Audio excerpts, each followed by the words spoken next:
Hey everybody, it's Rishi and we are back with the fucking Moria guide. We are here with the matchup guide that took me a shit long time to make. It's 41 slides. Um, it's gonna be a long video, so settle down, relax, take a seat. We're gonna be going through everything you need to know to play Moria pretty well. Some matchups are a little iffy, but I think this is gonna be a good guide for everybody, and I'm gonna actually see if I can make it so small. Or I'm gonna take myself off the screen cut just cause in this video I want let's see. I just want this a little smaller, but if it blocks something, I'll take it off. Okay. So let's get this started. Okay. In this video we're gonna be going over turn order, mulligan choices, uh strategies into every single matchup, and the combos you need to know. Let's start off with Katakuri. Okay, Katakuri is a 50-50 matchup. It's a yellow matchup. Its turn order is always going to be going first. We are going to mulligan for Perona. Perona being probably the best card we can play out of our trash because it's a -1 to their hand. And Sindri, and then second. Second's really important here. If you have to go second into Katakuri, take the Borsellino. Borsellino is crucial because their only play really is Gadatsu, and anything else you can really play is going to get KO'd by Gadatsu because you're a 5 life leader. So even if you take a life, when they hit you before Gadatsu, you're still going to be a 4. So definitely prioritize Borsellino, 5 Borsellino, and Borsellino is really good in this matchup. Can't be KO'd unless they trigger a Thunderbolt on their opposing side turn. But that's pretty much all I wanted to say about that one. Again, guideline going second, search for Borso, protect you against Gadatsu. Okay, another general guideline: setting up Sabo turn 4 or on curve on 5 or on 6 Dawn is pretty damn good because Sabo, no KO, kind of denies triggers for that turn in terms of like Onami or the Thunderbolt. And, it prevents you from Amber Relate, so you can use it later. Okay. Okay, in this matchup, you should be taking 2 or 3 life to prevent the range of Gadatsu. Uh, don't think they're playing Yamato. Most decks aren't. Gadatsu, though, taking the first 2 to 3 life will make sure you're not just randomly getting your Kuzan KO'd or some bullshit. Okay, these are the really important combos that. Okay, so in the last video of my deck list, I was like, guys, I'm thinking of playing Hina. Okay, we're playing Hina. We're taking out Tashigi, we're playing Hina. And some really good combos I found with Hina are on 6 Dawn, you can go not 6 Dawn, my bad. Yeah, 6 Dawn. You can go Hina Absol, playing Absol from the trash, so 3 Dawn, 3 Dawn. Perfect. Or on 7 Dawn, into all yellow matchups, I'm going to tell you NL, Katakuri, not Yamato, but NL and Katakuri, Kuzan plus leader ability is broken. Kuzan is really broken when they're going into their either 8 Dawn turn or their 7 Dawn turn. Playing Kuzan brand new or Kuzan leader ability is fucking OP because it fucks them up. If they can't kill that Kuzan, they're playing that 7 Dawn card and they're basically just losing straight value on it because they're knowing it's gonna get KO'd. Plus it's a +1 card, so okay, it's pretty good. Okay, so in Katakuri, some more guidelines. Okay, so on 7 Mom, most times, unless they're triggering a shit ton, we're gonna trash off 7 Mom. Some important cards in this matchup is we're gonna keep all our Ice Ages for 7 cost units like 7 Mom and not Gecko more. 7 Mom and cards like Katakuri and even 10 cost Mom. We're gonna keep our Ice Ages for these so we can get rid of them. Absalom plus Ice Age is insane. So like imagine they just played a 7 Mom. You could Absalom Ice Age. That would cost you 3 Dawn for the Absalom, 1 Dawn for the Ice Age, leaving with 5 Dawn remaining. And you can just play Sabo, which is fucked because Sabo is really good in this deck. Okay, Moria's not that good in this match because it wastes too much Dawn, and we need more pressure. We need more widespread attackers in the yellow. So, um, it, just always keep one and let go of the other one. Okay, just don't even don't mess with that. Okay, my bad. Getting a call. So basically, I was saying is Moria is really okay. I'm back. Yeah, so it's always good if you keep one. And let's go to the next slide. Okay, so the mirror, Gecko Moria mirror. I first thought that going first was good, but then I found out that Hina Absol is fucking beyond broken, so we're gonna be going second now. Second, priority is on Borsellino. Higher priority on Borsellino than Branu. Uh, Borsellino and Sabo in this matchup are pretty much extra life. I mean, Borsellino for sure because Sabo loses his KO effect, but Borsellino's amazing card. First again, simple Perona Sindri. Again, I just mentioned second is really good with Hina Absalon. Perfect. Okay, so in the mirror, you need to be aware of these things. Okay, so Sabo and Borsa, extra life, they can't be bot deck. Don't rest units early because you need to go down to 2 life early as fuck. So I'm telling you, when you play that Absol or whatever the fuck you play on turn 2, do not rest that unit on turn 3 because they're gonna hit that unit and you're gonna have to either pitch cards from your hand or not get a card from your life. You want to get down to 2 cards early because you want to have more access to cards, so you have a bigger library of cards to just keep pumping out Morias because the way you win this matchup is you just go 8 cost Moria, 8 cost Moria, 8 cost Moria. We're gonna see that because in the black matchups I have more detailed curves on the next slide. So another good thing is Hino plus Absalon is the best 6 Dom play again. I think I already said that like 50 times, but you need to remember Hino plus Absalon. And then Hogpack plus Kuzan's a 3-7, so 3 plus 4 is good if you're on the 7 Dom tournament going into 9 and you need to retrieve Moria. But if not, you can just Hina Absalon if you already have Moria. I mean, there's potential for including Rebecca, but that's a future video. Okay, first, this is the first curve. Let's move me right here. Let's move me far away. Okay, yeah. So we're going Sindri into Perona. I don't know why there's 2 Peronas, but Sindri into Perona, pretty standard. Pitch card from the hand into Sabo. Or if they played a Kuzan or something you can KO, definitely go for the Absalon Eruption play. Then in the next following turn, you either have a Moria or you don't have a Moria, or you need 2 Morias because that's how you win this fucking game.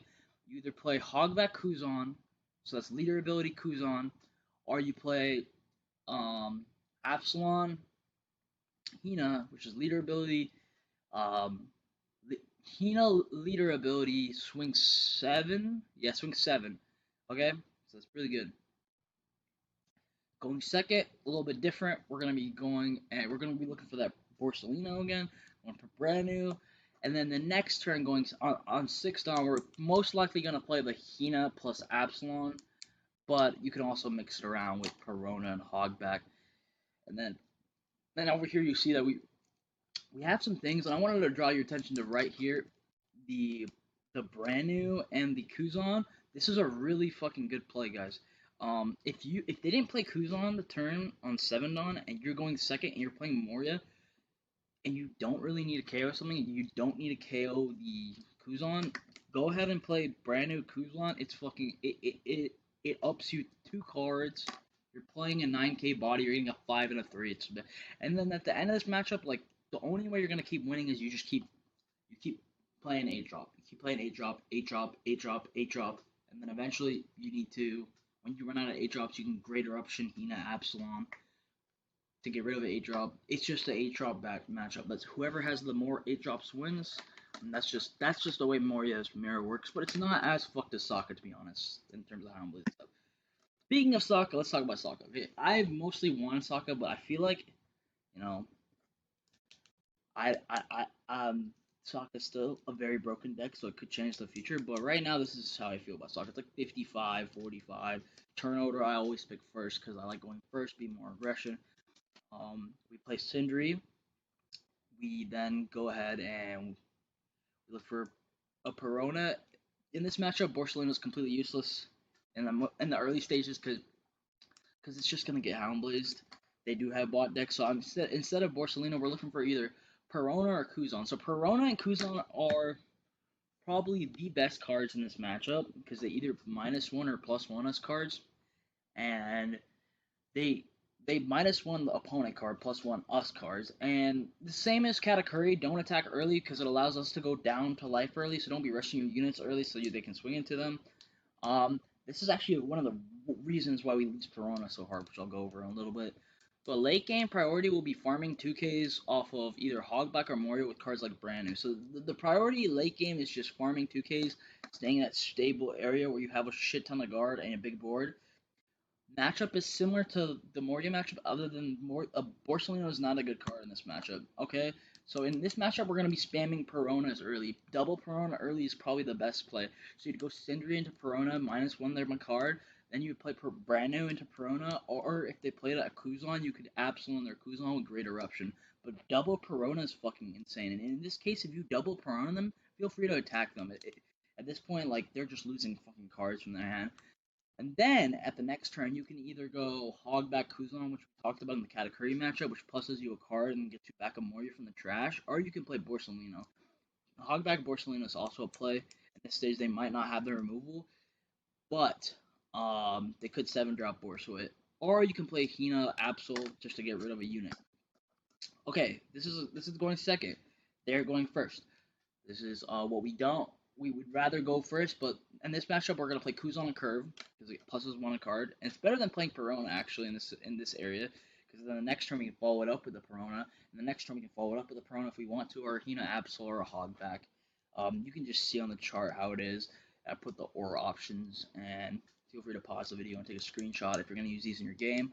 And then if you're playing Moria, you can only play Moria if you're going second on 8 if they didn't play the 7-cost Borsalino, which bottom decks a 4 cost. If they did, then Eruption, Absol, Hina it, and then follow it up with a Moria, because we don't want to be leaving that big ass unit just swinging at us on the board.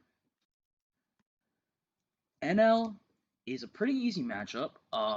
Doesn't really matter what order you go. If you just see Moria this matchup, it's pretty free.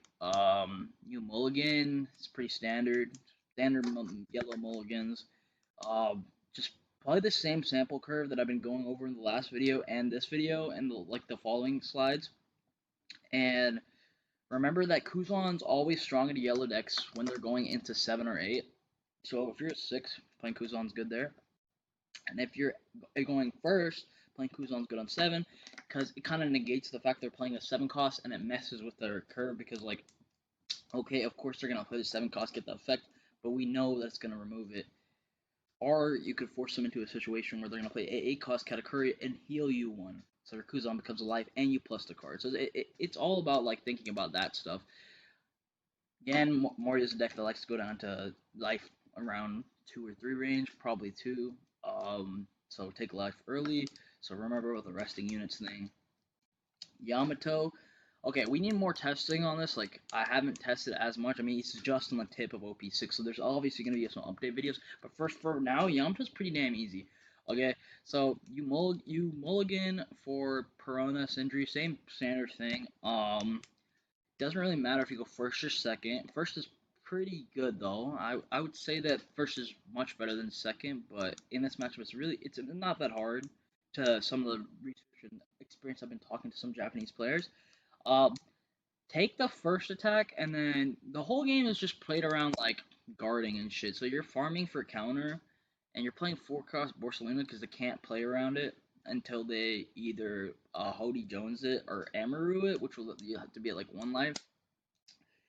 Always be careful of reject. Just takes a life. I mean, this one's kind of self-explanatory. And always try to keep enough guard or an out so we don't get banished on Amid. Hody Jones is kind of fucked, okay? This card rests 2 blockers and takes their life. And on that, they can buff it with their leader ability to give their 2 rested Dawn to one of their characters if they have 3 or less life cards. So it can be hard, but the thing is, we play 14 2Ks and we play a shit ton of blockers, and we're at 5 life, so like it doesn't really matter.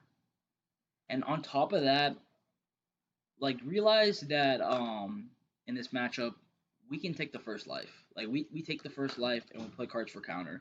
We take the first 2 life because we have 5 life. We're not Sakazuki. We're not gonna lose. So I think it's a fairly easy matchup. Reiju though. Reiju's a little hard, okay? Reiju is tricky. I'm actually friends with a really good Reiju player. Shout out to Aaron. The Yellow Reaper, top 16 Katakuri player. pretty good testing partner, but I've done a lot of testing into Reiju.